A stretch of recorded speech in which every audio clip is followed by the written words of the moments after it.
The footy is officially back, and what a show was put on for the State of Origin between Victoria and Western Australia. So much so that Andrew Dillon has already confirmed that it will be back for 2027. It is not going anywhere. We saw biffs, we saw big goals, we saw the skills that makes us excited coming up to the AFL season next coming weeks. Let's get into reviewing the AFL State of Origin.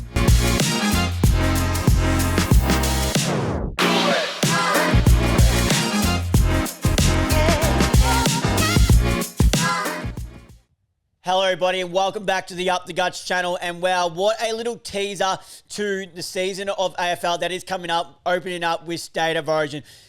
Fans packed out Optus Stadium, and believe it was 52 or 53,000 people that were there in the magnificent spectacle. Former co-host of the show, Will, was actually at the game as he does some work over in WA at the moment, and said the atmosphere was absolutely amazing, loved every second of it, and there was no doubt that this should come back. And as I mentioned in the intro, it is already confirmed that State of Origin is going absolutely nowhere. So let's get into reviewing the actual game. So at the end, it was Victoria in a bit of a goal fest who came out on top by 24 points. So 15-11 WA, 101 defeated by Victoria's. I'm just going to take that off charge for now.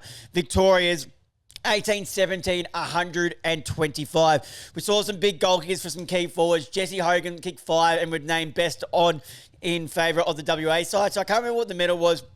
The medals weren't necessarily named, but they did a best on for each side. Jesse Hogan was the winner of the WA side, kicking 5 goals with a little preview of what's coming in the season, potentially with Finn Callahan delivering the ball down to him. Obviously, he will not have Tom Green, sadly, but it looks like Toby Green has mentioned Adam Kingsley.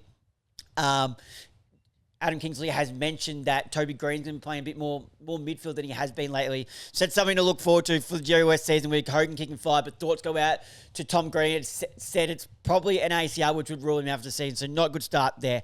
Charlie Cameron, after I had him in my needs to lift column in my Brisbane season preview, kicked 3, so it looks like he's firing. Waterman kicked 2, Jackson kicked 2, Bolton kicked 1, but again, the one thing that lays over Shea Bolton's head of being a top 10 player in the comp is his accuracy at goal. He kicked 1 goal 3, was absolutely electric, especially when he was up around the ball, had 24 disposals, 8 score involvements, 5 clearances, and 563 metres gained. It looked like him and Darcy Cameron had some really good chemistry in the ruck.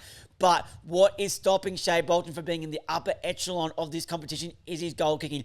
That's what hurt him last year in his first season at Fremantle, and he looks like he's brought it back over for the State of Origin. So hopefully, fingers crossed, he can fix that coming into the regular season, because there's no doubt he is and could be one of the most exciting players in the competition come 2026. We know if he puts it all together, geez, he's a thrill to watch.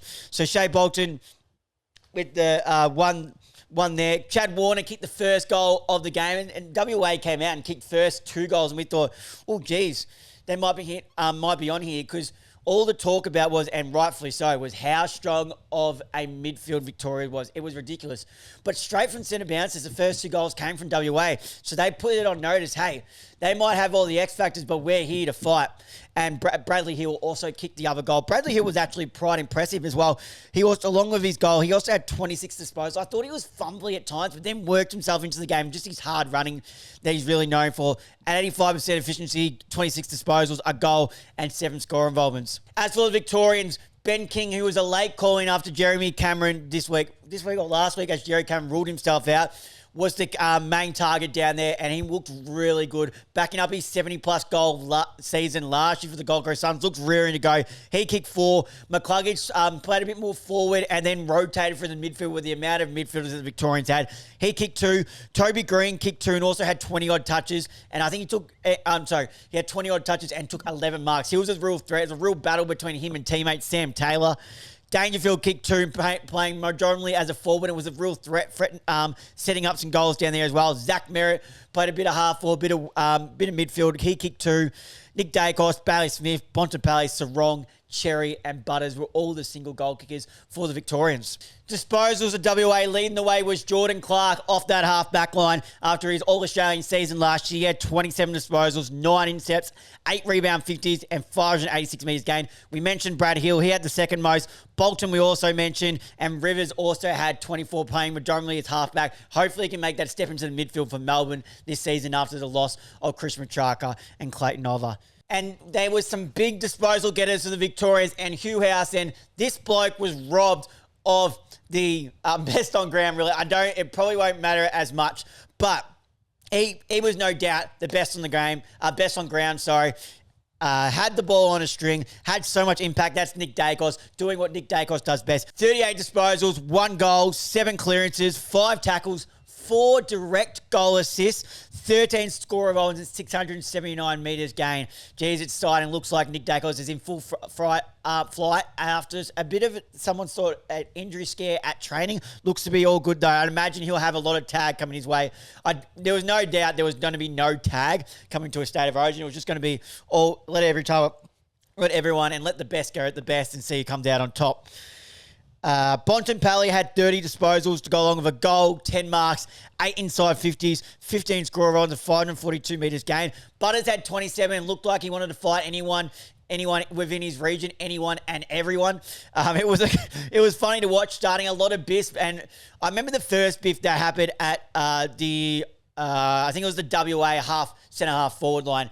And I didn't quite capture who started and who was in it, but I said, I wonder who's at the bottom. I bet you Butters is at the bottom. And then they all break away and they get up and he's getting help picked up. I'm like, oh, there you go. There's Zak Butters. So you're never going to break it out of his game. He's an ultra competitor, but he had 27 disposals. He kicked a goal, took 10 marks, 7 inside 50s and 11 score moments. And the well-known, the best on ground for the Victorians was Lockie Ash. Now, I think he said even in his post-game that there was probably a couple people that were better than him, but he did play a significant and important role down the halfback, as he did all last year for the Giants. Made the All-Australian squad. 25 disposals, going at 88% efficiency. So that's the key thing in his game. When he gets the ball, he doesn't waste the possession. 9 intercepts, 8 rebound 50s, and also had 7 score moments. Bailey Smith. Now, this was a different Bailey Smith.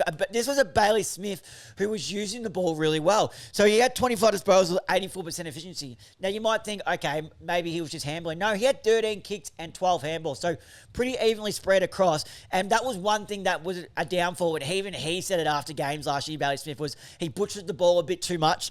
So it was good to see him use the ball well. 25, 84% efficiency, a goal, 5 tackles, and 7 score involvements. Obviously, one of the big major stories that came out of the game was the injury of Jacob Wiedering in the first quarter.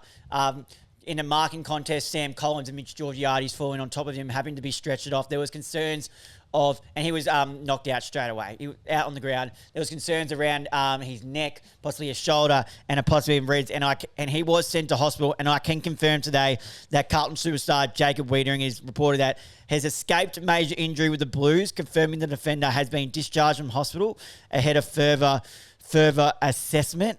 As I go down here, and then Victoria coach Chris Cott says, our understanding, it's serious enough that you need to be updated on it, and he's going to miss a period of time, I think. So it looks like he's going to be assessed for shoulder injury and ribs. So thoughts go out to Jacob Wiedering. Thankfully, it was nothing to do with his neck, because we don't want to ever see anyone get stretched off, but a neck could be such a really difficult thing to, put a timeline on. If it's just ribs, that would, it's not ideal. We could put a timeline on it, and hopefully it's 18 days until round 1 or opening round. I believe I read here. Today marks 18 days until Carlton's season opener against Sydney.